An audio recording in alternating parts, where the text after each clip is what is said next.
মনির মুক্তির দাবিতে এবং বেআইনিভাবে মিথ্যা মামলায় একজন সাংবাদিককে তাৎক্ষণিকভাবে আটক করে জেলে পাঠানোর যাবতীয় ব্যবস্থা করার কারণে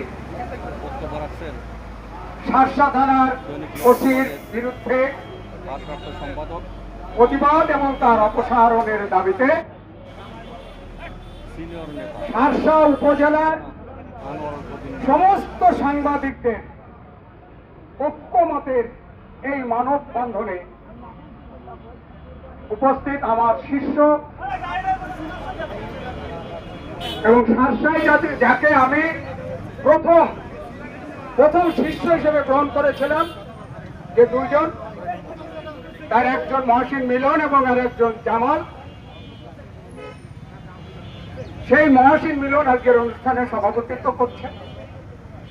আমি তাকে সহ আমার শিষ্য এবং আমার ভক্ত, আমার অনুসারী, এই পেশার সমস্ত সুস্থ সাংবাদিকদেরকে আমি আন্তরিক অভিনন্দন জানাচ্ছি। প্রচন্ড রোদের মাঝে সকাল থেকে এইখানে জড়ো হয়ে আপনারা যে প্রতিবাদ জানাচ্ছেন সেই কারণে আমি লোকসভাদের মনের জন্য এখানে আসিনি। আপনারা নিশ্চিত থাকতে পারেন, আমি খুব দায়িত্ব নিয়ে বলছি, লোকসভাদের সাংবাদিক মনিরুল ইসলাম মনির মুক্তির জন্য আমি আজ এখানে আসি নাই। আমি এসেছি একজন পেশাদার সাংবাদিকের বিরুদ্ধে অন্যায় অবিচার যে প্রশাসন করেছে তার বিরুদ্ধে প্রতিবাদ জানানোর জন্য। আমি এসেছি একজন পেশাদার সাংবাদিককে অন্যায় অভিযোগ থেকে মুক্ত করার জন্য। আমি সমস্ত সাংবাদিক বন্ধুদেরকে বলবো, মনি কোন পত্রিকার সাংবাদিক হিসেবে পরিচিত মনিকে করে ছোট করে দেবেন না। আপনারা কেউ কাউকে নিজের পত্রিকার পরিচয়ে বড় করার চেষ্টা করবেন না, আপনি একা হয়ে যাবেন। আপনি কখনোই একা হতে চাইবেন না।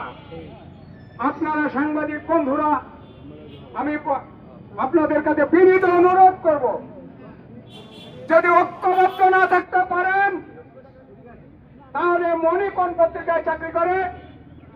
দৈনিক দিনকাল, দৈনিক লোকসমাজ, একটি বেগম খালেদা জিয়া তারেক রহমানের পত্রিকা, আর একটি তরিকুল ইসলামের স্ত্রী পুত্রের পত্রিকা। যদি একজন ওসি মনির মতো একজন সাংবাদিককে আজকে মিথ্যা মামলায় হয়রানি করে